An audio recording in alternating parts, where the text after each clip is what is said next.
अस्सलाम वालेकुम, कैसे हैं आप सब? उम्मीद है आप सब खैरियत से होंगे। आप सबका वेलकम है गाइडेंस विद नाज में। तो जनाब, ये सवाल मुझसे बहुत बार पूछा जाता है कि ट्विन फ्लेम कनेक्शन ब्रेकेबल है क्या, या फिर ये परमानेंट है, या क्या हम इस कनेक्शन को तोड़ सकते हैं, ख़त्म कर सकते हैं, या हमारा डीएम तोड़ सकता है क्या?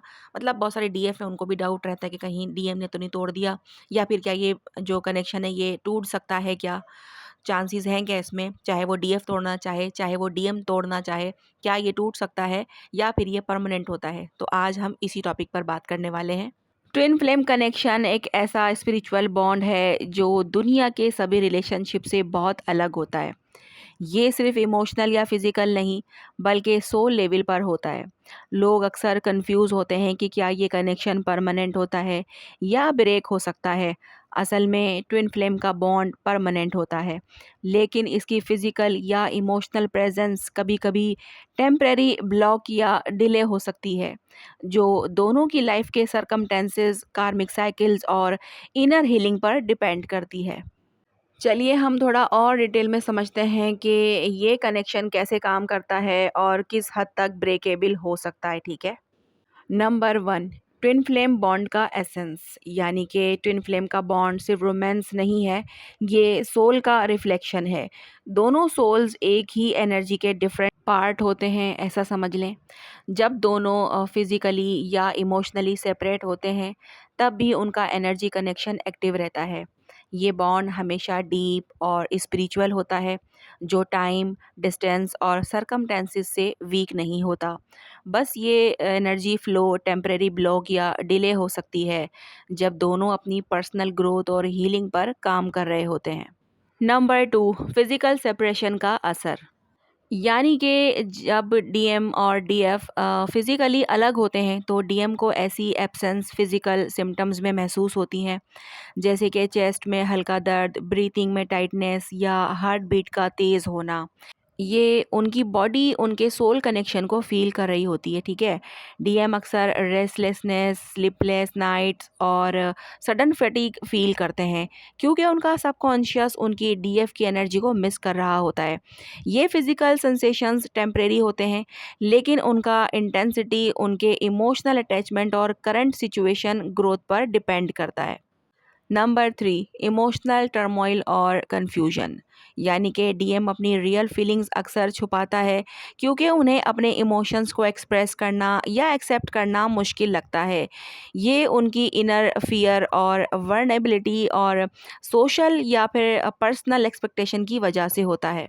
जब डीएम इमोशनली स्ट्रॉन्ग और ग्राउंडेड नहीं होते, तब वो अपनी लॉन्गिंग और पेन को सप्रेस करते हैं, जो उनको टेम्परेरी रिलीफ देता है, लेकिन उनके सोल कनेक्शन की इंटेंसिटी को बढ़ाता भी है। नंबर 4, कार्मिक इंटरफेरेंस और challenges. Twin flame connection permanent होता है, लेकिन कार्मिक पार्टनर्स या एक्सटर्नल सरकमटेंसेस इस बॉन्ड को टेम्परेरी ब्लॉक कर सकते हैं। डीएम और डीएफ दोनों को अपने कार्मिक रिलेशनशिप और पास्ट अनरिजॉल्व्ड इमोशंस को फेस करना पड़ता है। जब ये चैलेंजेस ओवरकम हो जाते हैं, तो बॉन्ड और ज़्यादा स्ट्रॉन्ग और क्लियर हो जाता है। इसका मतलब ये है कि ब्रेक टेम्परेरी होता है, पर कनेक्शन परमानेंट रहता है। नंबर 5, हीलिंग और पर्सनल ग्रोथ, यानी कि डीएम और डीएफ का अलग होना और चैलेंजेस उनकी पर्सनल ग्रोथ के लिए होते हैं। जब डीएम अपने इनसिक्योरिटीज़, फियर्स और पास्ट ट्रॉमास को हील करते हैं, तो उनका हार्ट चक्रा फुली ओपन होता है और वो अपनी रियल फीलिंग को एक्सेप्ट और एक्सप्रेस कर पाते हैं, ठीक है? ये प्रोसेस दर्द और स्ट्रगल के साथ होता है, लेकिन ये टेम्परेरी सेपरेशन और हीलिंग जो है वो उनके बॉन्ड को मज़ीद परमानेंट और अनब्रेकेबल जो है वो बना देती है। नंबर 6, एनर्जी कनेक्शन का परमानेंट एस्पेक्ट। चाहे फिजिकल सेपरेशन हो या इमोशनल कन्फ्यूजन, डीएम और डीएफ का सोल एनर्जी कनेक्शन हमेशा एक्टिव रहता है। ये एनर्जी टेलीपैथी, ड्रीम्स और सबकॉन्शियस साइंस के थ्रू कांस्टेंट कम्युनिकेट करती है।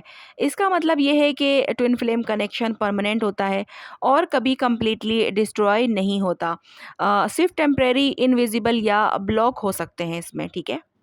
नंबर 7, म्यूचुअल ग्रोथ और टाइमिंग, यानी कि ट्विन फ्लेम कनेक्शन हमेशा टाइमिंग और म्यूचुअल रेडीनेस पर डिपेंड करता है।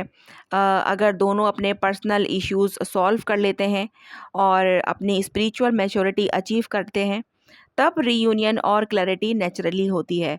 टेम्पररी सेपरेशन एक डिवाइन टाइमिंग का पार्ट होता है, जिससे बॉन्ड और स्ट्रॉन्ग और अनब्रेकेबल बन जाता है। नंबर 8, इमोशनल एक्सप्रेशन, यानी कि डीएम का अपनी फीलिंग्स छुपाना एक नेचुरल बिहेवियर है, लेकिन ये उनकी स्पिरिचुअल जर्नी का पार्ट भी है। जब डीएम अपनी रियल इमोशंस फेस कर लेते हैं और एक्सप्रेस करते हैं, तब उनका बॉन्ड डीएफ के साथ और डीपर और सोलफुल होता है। ये भी प्रूव है कि ट्विन फ्लेम कनेक्शन परमानेंट होता है, क्योंकि इमोशंस का फ्लो हमेशा उनके सोल कनेक्शन के थ्रू एडजस्ट और हील होता है। नंबर 9, डिस्टेंस और सरकमटेंसेस का रूल, यानी कि फिजिकल डिस्टेंस, लाइफ रिस्पॉन्सिबिलिटीज़ और social pressure twin flame bond को टेम्परेरी ब्लॉक कर सकते हैं, मगर ये ब्लॉक परमानेंट नहीं होते। जैसे ही सरकमटेंसेस फेवरेबल हो जाते हैं और दोनों अपनी इनर वर्क कंप्लीट कर लेते हैं, एनर्जी कनेक्शन ऑटोमेटिकली रीएक्टिवेट होती है। ये नेचुरल साइकिल है जो बॉन्ड को और स्ट्रेंथन करती है। Number 10, signs of permanent connection. Twin flame connection के परमानेंट होने के साइंस हैं कांस्टेंट टेलीपैथिक और energetic sensing, emotional synchronicities, spiritual growth और इनर अवेकनिंग, और कार्मिक पैटर्न्स का ग्रेजुअली वीक होना, हर्ट चक्रा का ओपन और हील होना। ये साइंस हमेशा डीएम और डीएफ की लाइफ में रिफ्लेक्ट होते हैं, चाहे फिजिकल कांटेक्ट टेम्परेरी ना हो। ठीक है जनाब, तो बात आई समझ में। ट्विन फ्लेम कनेक्शन परमानेंट होता है, लेकिन टेम्परेरी फिजिकल या इमोशनल सेपरेशन, कार्मिक चैलेंजेस और पर्सनल ग्रोथ की ज़रूरत की वजह से ब्रेक या डिले फील हो सकता है।